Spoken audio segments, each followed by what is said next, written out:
जय हिंद। नमस्कार दोस्तों, मैं धर्मेंद्र गोस्वामी स्वागत करता हूं आपके अपने YouTube चैनल सिद्धेश्वर क्लासेस पर। दोस्तों, बहुत दिनों से हम क्लासें नहीं लेकर आ पा रहे थे। इसका रीजन आपको कुछ सबको पता है कि हम अपने ऑफलाइन संस्थान सिद्धेश्वर क्लासेस के अलवाड़ा में थोड़ा बिजी थे। इस कारण से हमारी कंटिन्यू जो है बड़ी क्लासें नहीं आ पा रही थी। तो आज से अब फिर से हमें एक और खुशखबरी मिल चुकी है दोस्तों। आज से हमारे साथ हमारे कृषि विज्ञान जो कि अभी पशु परिचर के अपने बैच चल रहे हैं, उसमें हम ऑफलाइन तो चल ही रहे हैं, ऑनलाइन के लिए हमारे साथ हमारे मेरे बड़े भैया समान नवीन जी सर हमारे साथ जुड़ चुके हैं दोस्तों। वो आज से आपको एजी के बारे में, एग्रीकल्चर का संपूर्ण सिलेबस आपको ऑनलाइन पढ़ाने वाले हैं। तो आज की जो पहली क्लास होने वाली है वो सिलेबस डिस्कशन के ऊपर होने वाली है दोस्तों। इसके बाद जो है हम धीरे धीरे टॉपिक वाइज क्लासें लेकर के आते रहेंगे। तो मैं हमारे नवीन जी सर का स्वागत करता हूं आपके अपने यूट्यूब चैनल सिद्धेश्वर क्लासेस पर। दोस्तों, वो आए और आपको इस सिलेबस के बारे में बताएं थोड़ा सा। नवीन जी सर आए, स्वागत है आपका। नमस्ते बच्चों, मेरा नाम नवीन गोस्वामी, एग्रीकल्चर से बीएससी किया हुआ हूँ और मैं ऑफलाइन पिछले 4-5 सालों से बच्चों को पढ़ा रहा हूँ और ऑनलाइन का मेरा 8 साल का एक्सपीरियंस है।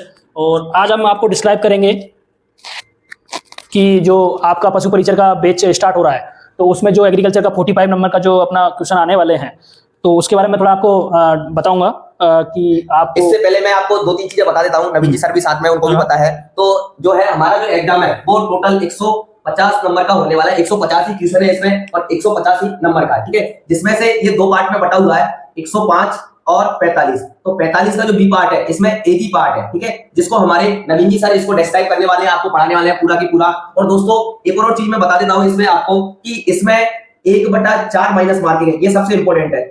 1/4 है, नहीं कि ज्यादातर जितने भी एग्जाम होते हैं उसमें 1/3 माइनस मार्किंग होती है, लेकिन इसमें 1/4 है। समय 3 घंटा मिलने वाला है, ये सबको पता है ऐसे ही। और ऑप्शन 5 होने वाले दोस्तों। तो इन सब चीजों का भी आप ध्यान रखें। अब जो नवीन जी सर है वो आपको डिटेल से इस एग्रीकल्चर का जो पोर्शन है उसके डिटेल से आपको वर्णन करने वाले हैं। और भी मैं आपको दोहरा दूं दोस्तों, इसका जो जीके वाला पार्ट है ये, इसको भी हमारे जो विषय विशेषज्ञ जितने भी अध्यापक हमारे साथ जुड़े हुए हैं वो आपको डिटेल से इसका अध्ययन कराने वाले हैं। तो दोस्तों, आप हमारे साथ जुड़े रहें, ज्यादा से ज्यादा प्यार बनाए रखें और नवीन जी सर का तहे दिल से स्वागत करें हमारे अपने चैनल पर। तो नवीन जी सर, स्वागत है आपका।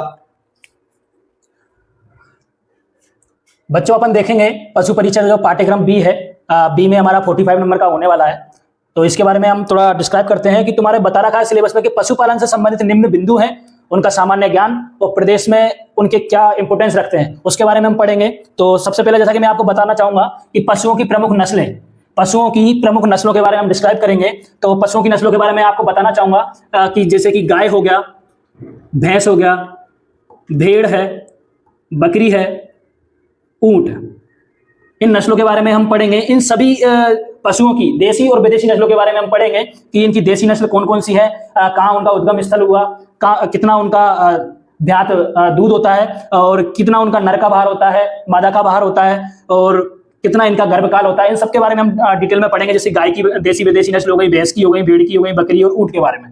इसी के साथ हम दूसरे क्रम में देखेंगे कि हमारा दूसरा पॉइंट है कृत्रिम गर्भाधान। कृत्रिम गर्भाधान जो राजस्थान सरकार है उसके योजनाओं के अंतर्गत भी आता है। इस पे राजस्थान सरकार ने काफी फोकस किया है कि इसको बढ़ावा मिले। तो इसके बारे में आपको मैं बताना चाहूंगा कि कृत्रिम गर्भाधान में क्या क्या चीज इंपॉर्टेंट है, कैसे ये किया जाता है, कौन सी विधि अपनाई जाती है, पूरा प्रोसेस, इसके बारे में हम हमारी फुल क्लास में पढ़ेंगे। इसके बाद तीसरा पॉइंट दे रखा है आपके बंध्याकरण। बंध्याकरण क्या होता है, किसमें होता है, उसके बारे में हम डिस्क्राइब करेंगे। तो मैं आपको बताना चाहूंगा बंध्याकरण नर पशुओं में किया जाएगा। इसकी जो विधियां हैं वो मैं आपको बताऊंगा, किस विधि से ये किया जाता है, कितना समय इसमें लगता है, कब तक ये कारगर है, उसके बारे में हम बताएंगे। इसके बाद में हम देखेंगे कि संकर प्रजनन, संकर प्रजनन क्या होता है और इससे क्या जो लाभ होने वाले हैं पशुपालन के लिए, तो उसके बारे में हम देखेंगे। इसके बाद में आती है अपने दुग्ध दोहन की विधियां और दुग्ध श्रवण काल। इसमें आपको पता है कि दूध दोहने की 4 विधियां होती हैं, जैसे कि चुटकी विधि हो गई, पूर्ण हस्त विधि हो गई, अंगुष्ठ विधि हो गई, अंगूठे को अपन यूज करते हैं इसमें, अंगुष्ठ विधि हो गई। इसके बाद में एक अपने मशीनों द्वारा हो गया, इनके बारे में हम पढ़ेंगे। तो इसमें कौन सा आपका इंपॉर्टेंट है, कौन सा आप ज्यादातर अपनाते हैं या फिर कौन सा अपनाना चाहिए, कौन से पशुओं को नुकसान होता है उसके बारे में मैं बताऊंगा। जो पशुओं के छोटे थन पाए जाते हैं उनमें कौन सी विधि अपनाई जाती है उसके बारे में आपको बताऊंगा। पूर्ण हस्त विधि कब अपनाई जाती है, मशीनों द्वारा कब अपनाया जाता है, इसके बारे में हम पढ़ेंगे। इसके बाद में स्वच्छ दूध उत्पादन कि जब पशुपालन करता है किसान, तो पशुपालन में वो क्या चीजें अपना ध्यान दे जिसकी वजह से उसका जो दूध उत्पादन किया जा रहा है वो स्वच्छ हो, पौष्टिक हो, इसके बारे में हम पढ़ेंगे। इसके बाद आता है तुम्हारे पशु एवं कुक्कुट प्रबंधन। पशु एवं कुक्कुट प्रबंधन में हम पढ़ेंगे, जैसे कि हमने आपको बताया कि गाय, भैंस, भेड़, बकरी, इनका आवास कैसा होना चाहिए, इनको क्या आहार देना चाहिए, इनको कैसे रखा जाता है, उसके बारे में देखेंगे हम। तो इसमें कौन कौन विधियों से इनको रखा जाता है, पाला जाता है, बांधा जाता है, इन सब की डिस्क्रिप्शन हम पढ़ेंगे इसमें। इसके बाद आता है तुम्हारे जैविक अपशिष्टों का निस्तारण। जैविक अपशिष्टों का निस्तारण जैसे हम बताएं, जितने भी जैविक तत्व हैं उनका अपशिष्ट जो हो गए उनका निस्तारण हम कैसे करेंगे, उनको निस्तारण करके उनसे क्या यूजेबल चीज बना सकते हैं जो किसान को काम आए, उसके बारे में हम देखेंगे। इसके बाद आता है आपके संतुलित पशु आहार। संतुलित पशु आहार के बारे में मैं आपको बताना चाहूंगा, जैसे हमारे मनुष्य में संतुलित आहार होता है वैसे ही मनुष्य के अपने पशु के लिए आएगा। तो पशु के लिए वही है, ऐसा आहार जिसमें प्रोटीन हो, विटामिन हो, कार्बोहाइड्रेट हो, आपके पोषक तत्व हो, खनिज पदार्थ हो, इन सभी का जो मिश्रण रूप होता है वो अपन पौष्टिक आहार या संतुलित आहार बोल सकते हैं। तो पशुओं का कौन कौन सा आहार होगा उसके बारे में हम आपको बताएंगे। चारा फसलें, चारा फसलें के बारे में आपको मैं बताना चाहूंगा बच्चों कि कौन कौन सी फसलें हैं जिनको किसान चारे के रूप में लगाता है और उनको काट कर पशुओं को खिलाया जाता है, उसके बारे में बताऊंगा। जैसे कि आपको मैं बताना चाहूंगा, रिचका हो गया, ढेंचा हो गया, बरसिम हो गया, सनई हो गया। इसके बाद आपके ये देख लीजिए, आप जो मुख्य थे जो आप सब जानते होंगे, रिचका, जिसका आपने नाम सुना है, इसके बारे में बताना चाहेंगे। और आगे देखना आप चारा एवं चारागाह विकास। चारागाह का नाम सभी ने सुना हुआ है, तो प्रेजेंट टाइम में इसकी क्या कंडीशन है, इसको कैसे बढ़ावा दिया जा सकता है, क्या पॉइंट हो सकते हैं जिससे इनको ग्रोथ मिल सकती है, उसके बारे में हम पढ़ेंगे। स्वास्थ्य एवं बीमार पशुओं की पहचान कैसे करेंगे हम, तो इसके पॉइंट पढ़ेंगे हम। आपको हम बताना चाहेंगे कि अगर कोई पशु बीमार है तो उसके क्या सिम्टम होंगे जिसको देख के हम पता लगा सकते हैं कि पशु बीमार है, वो पॉइंट पढ़ेंगे हम। ऐसी क्या पहचान होंगी जिनको देख के हम बता सकते हैं कि पशु स्वस्थ है, उसके बारे में बताएंगे। आपको मुख्यतः मैं एक दो बताना चाहूंगा कि जो पशु बीमार होगा वो चारा खाने में थोड़ी तकलीफ रहेगी, उसको वो चारा नहीं खा पाएगा, और दूसरा उसकी जो सुस्त बैठा रहेगा वो। इसके बाद में अपन तीसरा बताना चाहेंगे कि उसकी आंखों की चमक है वो पशु खो देगा। और स्वस्थ पशु में ये बिल्कुल विपरीत देखा जाएगा, पशु बढ़िया हष्ट-पुष्ट दिखाई देगा, आंखों में उसकी चमक दिखेगी, पशु चारा खाएगा, और दुग्ध उत्पादन में भी पशु का अच्छा योगदान रहेगा। लेकिन अगर अस्वस्थ पशु है तो वो दूध देने में भी उसके परेशानी रहेगी। पशुओं में अंत्य एवं बाह्य परजीवी रोगों के बारे में देखेंगे हम बच्चों। तो पशुओं में जितने भी रोग होते हैं उनमें अंत्य परजीवी, बाह्य परजीवी रोग हैं, उनके बारे में हम पढ़ेंगे। जैसा मैं आपको बता दूं, एक हो गया एफएमडी रोग, शायद बच्चों आपको इसका फुल फॉर्म पता हो। एफएमडी रोग का फुल फॉर्म है फुट एंड माउथ डिजीज, खुरपका मुंह पका डिजीज, जो गायों में सबसे मुख्यतः देखा जाता है। इसके बारे में हम पढ़ेंगे कि ये किस वायरस के कारण होता है, ये कौन सी अवस्था में होता है, इसके लक्षण क्या है, जो हम पशु के लक्षण देख के हम बता सकें कि भाई पशु को एफएमडी डिजीज है, इसका क्या टीका है, कब लगना चाहिए, उसके बारे में हम बताएंगे। जैसे आप एक देख लेना, रानीखेत बीमारी, रानीखेत बीमारी। अब ये बीमारी किस में होती है, तो मैं बच्चों आपको बताना चाहूंगा कि ये बीमारी मुर्गियों में होती है। तो मुर्गियों में ये बीमारी होती है, कौन सी एज की मुर्गियों में ये होती है, इसके सिम्टम क्या है, इसका उपचार क्या है, उसके बारे में आपको मैं बताएंगे। जो हम हमारी फुल क्लास में सारी चीजें डिस्क्रिप्शन करेंगे। और भी कई सारे बीमारियां हैं बच्चों जो मैं अभी आपको माफी चाहूंगा, सारी बता नहीं पाऊंगा क्योंकि हमारा ये शॉर्ट वीडियो होने वाला है। और थोड़ा मैं आपको और बताना चाहूंगा कि पशुओं में टीकाकरण क्या होता है, कब होता है, वो लगेगा। जैसे कि आप यही देख लें कि पशु के एफएमडी बीमारी है तो एफएमडी का टीका लगेगा, उसके बारे में हम इसमें पढ़ेंगे। एफएमडी का टीका कौन सा होता है, किस एज में पशु को लगाना चाहिए, उसका असर जो होता है कितने महीनों तक होने वाला है, उसके बारे में हम देखेंगे बच्चों। इसके बाद देखना पशुधन प्रसार है, पशुधन को कैसे बढ़ावा दिया जाए, पशुधन को क्या जो इंपोर्टेंस है, जो पशु से किसान को फायदा मिलता है, इससे किसान को जागरूक किया जाए और किसान इसको अपनाए। इसके बाद मैं आपको बच्चों बताना चाहूंगा भेड़ एवं बकरियों का स्वास्थ्य कैलेंडर। जैसा कि आप देख रहे हैं कैलेंडर यहाँ बताया गया है, तो एक चार्ट आपको मैं बता के समझाना चाहूंगा जिसमें भेड़ एवं बकरियों की नस्लें लिखी जाएंगी। नस्लें लिखने के बाद में उनके स्वास्थ्य के बारे में बताया जाएगा, कौन सा पशु को कौन सी अगर बीमारी हो रही है, कौन से मंथ में हो रही है, उसका टीका कब लगाना चाहिए, क्या डोज रखा जाना चाहिए, इन सब के बारे में आपको इस कैलेंडर में देखा जाएगा। इसी के साथ में एक इसमें और विशेषता रहेगी कि पशु की बीमार होने पर क्या उसके लक्षण होंगे, वो आपको इस कैलेंडर में मिल जाएंगे। इसके बाद में बात करेंगे अपन बच्चों की ऊन, मांस, दूध और अंडे। पशुधन जो अपन पशुपालन पढ़ रहे हैं उसमें मुख्यतः 4-5 इंपोर्टेंस जो होते हैं, ऊन उत्पादन का होता है बच्चों, मांस उत्पादन का होता है, दूध उत्पादन का होता है और अंडा उत्पादन का होता है। तो इनका राजस्थान का कौन सा स्थान है भारत में, और भारत का विश्व में कौन सा स्थान है, उसके बारे में हम पढ़ेंगे कि भाई अंडे का कौन सा स्थान है भारत में, राजस्थान का कौन सा स्थान है, दूध उत्पादन में कौन सा स्थान है, मांस का कौन सा स्थान है और ऊन उत्पादन का कौन सा स्थान है, ये हम आपको पढ़ाएंगे बच्चे। ये राजस्थान में भी देखा जाएगा और भारत में भी देखा जाएगा। इसके बाद हम बात करेंगे बच्चों आपसे कि प्रति व्यक्ति, एक मनुष्य है, प्रति व्यक्ति उसको पर डे कितने दूध की आवश्यकता है, कितना उसको मांस की आवश्यकता है, कितना उसको अंडों की आवश्यकता है। ये हम आपको बताएंगे बच्चों। इसके बाद में अपन आगे देखना चाहेंगे प्रति पशु दूध की उत्पादकता। प्रति पशु दूध की उत्पादकता कितनी है वो हम आपको बताएंगे। ऊन का बताएंगे आपको, ऊन कतरन के बारे में, कौन कौन से पशु हैं जिनसे अपन ऊन प्राप्त करते हैं, कौन से पशु हैं जिनसे ऊन सर्वाधिक प्राप्त होती है, कौन से पशु हैं जिनसे ऊन उच्च क्वालिटी की प्राप्त होती है, उसके बारे में बताएंगे हम बच्चों आपको। इसके बाद में हम देखा जाएंगे कि भार ढोने वाले पशु, भार ढोने वाले पशु के बारे में हम बच्चों पढ़ेंगे। तो भार ढोने वालों में आपको पता है कि गधों का नाम आता है, गधों को अपन भार ढोने के लिए काम में लेते हैं। लेकिन इसके अलावा कुछ और है बच्चों के, गाय की कुछ नस्ल हैं जिनके जो बैल होते हैं उनको भार ढोने के लिए अपन काम में लेते हैं। इसके बाद में कुछ ऊंट हो गए अपने, इनका भी अपन काम भार ढोने में काम में लिया जाता है। तो मुख्यतः कौन कौन सी नस्लें हैं, कौन कौन से बैल हैं या ऊंट हैं जिनका अपन भार ढोने के लिए काम में लेंगे, उनका मैं आपको डिस्क्राइब करूंगा बच्चों। इसके बाद में आता है वर्मी कंपोस्ट खाद। वर्मी कंपोस्ट का आपने नाम काफी सुना होगा, पर मैं आपको बताऊंगा कि वर्मी कंपोस्ट कैसे तैयार होता है, कितने दिन में तैयार हो जाता है, इसको तैयार करने के लिए क्या क्या जो सामग्री की आवश्यकता होती है, उत्पादों की आवश्यकता होती है, वो मैं आपको बताऊंगा बच्चों। कितने दिन में ये बन के तैयार हो जाएगा, इसके अंदर जितने भी गुण होंगे मैं आपको सब बताऊंगा बच्चों। इसके बाद पशुओं का चमड़े, पशुओं के चमड़ों के बारे में बताना चाहूंगा मैं आपको कि पशुओं के जो चमड़े एवं हड्डियां प्राप्त होती है उसका उपयोग क्या है। जैसा कि आप नॉर्मली देख रहे हैं कि आजकल चमड़े, लेदर का जो अपन यूज करते हैं वो चमड़ा ही होता है जो पशु का होता है। हड्डियों की बात करूं मैं, हड्डियों से काफी कुछ दवाइयां बनाई जाती हैं बच्चों।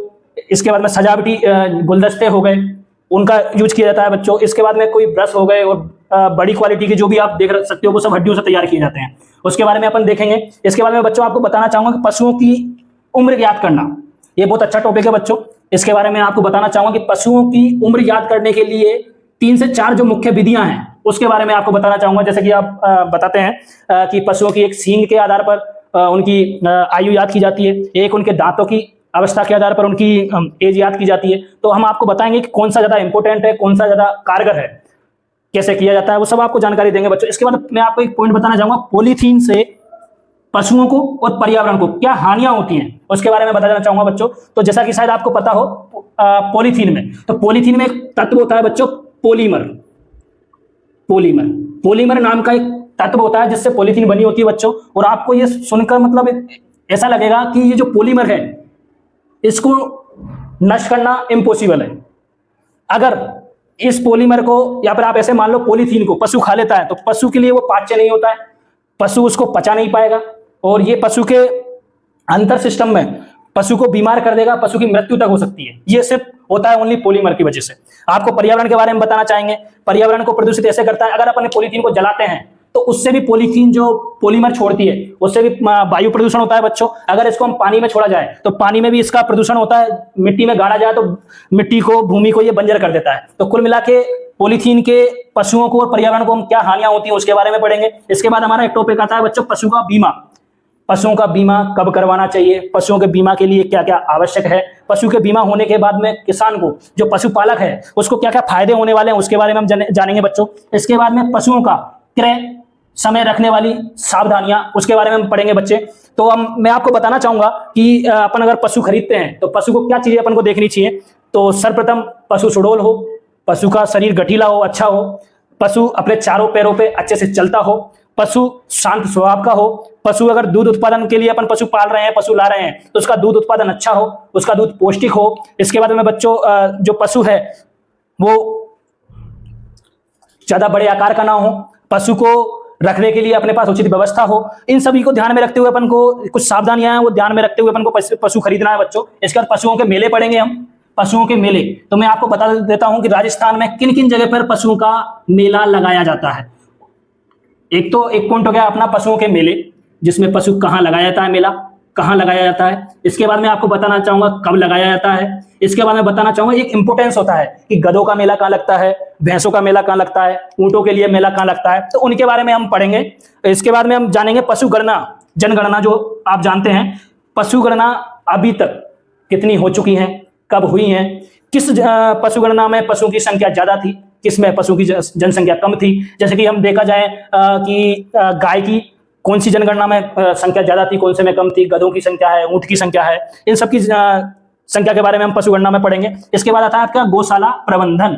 गौशाला जहां पशु को रखने की उचित व्यवस्था होती है उसे गौशाला बोला जाता है बच्चों। अब गौशाला में पशुओं को कैसे रखा जाए उसके बारे में देखेंगे हम। प्रबंधन क्या रहेगा, तो साफ सुथरा हो, समय समय पर सफाई होती हो, वहां उनको पशुओं को खाने की व्यवस्था हो, भोजन की व्यवस्था हो, इसके बाद में उनको पानी की व्यवस्था हो, इन सब के बारे में देखेंगे हम। इसके बाद में लास्ट में आता है आपके एक टॉपिक बच्चों, साफ सफाई का महत्व।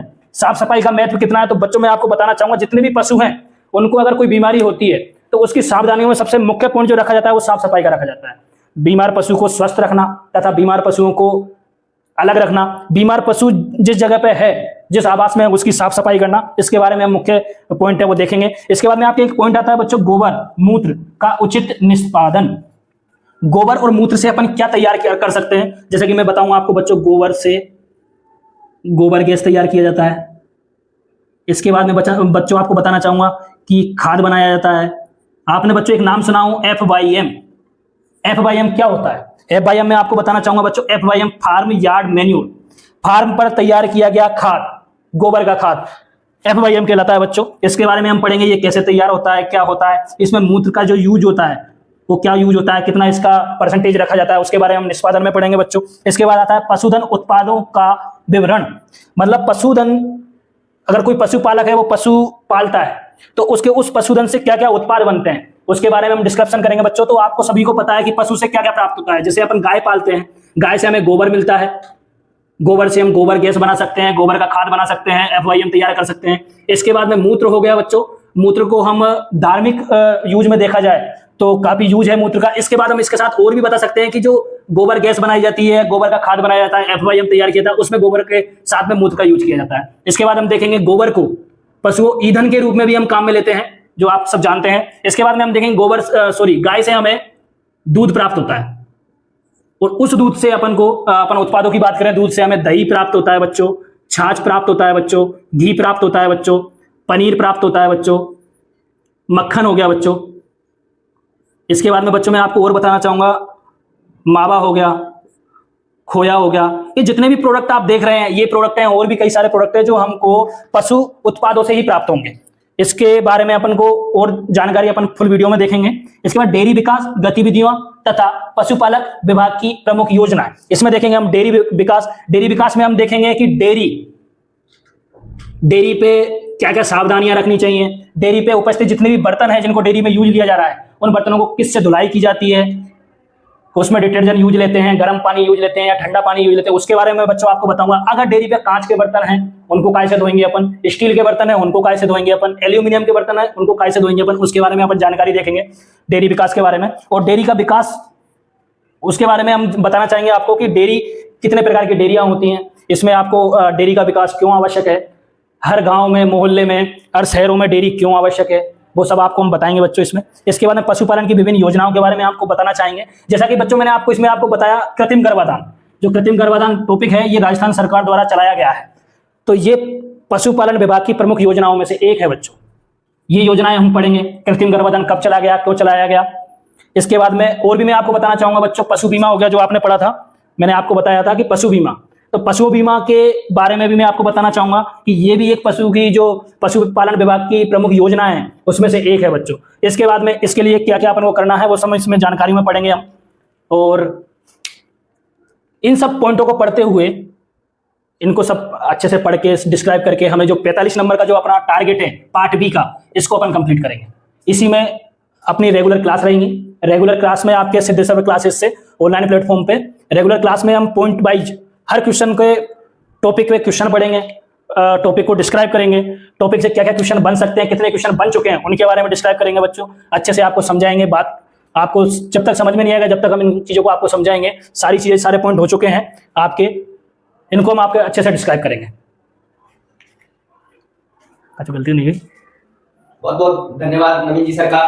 दोस्तों ये हमारा सौभाग्य है कि नवीन जी सर हमारे साथ जुड़े, क्योंकि अपने विषय में बहुत ज्यादा एक्सपीरियंस रखते हैं और अब समय समय पर उनकी डिटेल से जो क्लासें हमारे साथ आती रही है हमारे चैनल पर। और दोस्तों मैं आपको एक चीज और बताना चाहूंगा, अगर आप जो है हमसे ऑफलाइन भी जुड़ना चाहते हो तो सिद्धेश्वर क्लासेस केलवाड़ा ये जो है ऑफलाइन भी आपको उपलब्ध है। अभी हमारे जो बैच चल रहे हैं ऑफलाइन भी दोस्तों, तो आप हमसे ऑफलाइन भी जुड़ सकते हैं और ऑनलाइन जुड़कर भी आप इस चीज का लाभ उठा सकते हैं। तो दोस्तों आपसे एक ही बात कहना चाहूंगा कि हमारी मेहनत आपको पसंद आ रही है तो ज्यादा से ज्यादा संख्या में इस वीडियो को शेयर करें, हमारे चैनल को सब्सक्राइब करें। जय हिंद, जय भारत।